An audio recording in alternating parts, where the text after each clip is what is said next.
how to transfer domain from Bluehost to Godaddy.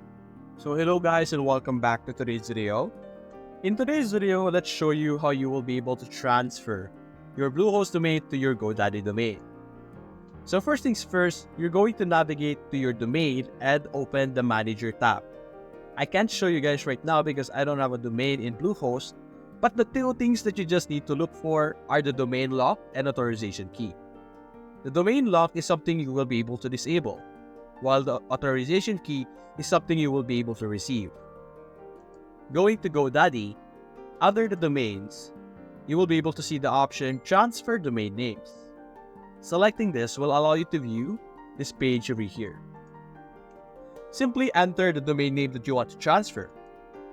Click on Search, and as you can see, it will just basically ask you for the domain lock to be unlocked and then the authorization key. By doing that, you will then be able to successfully transfer from Bluehost to GoDaddy.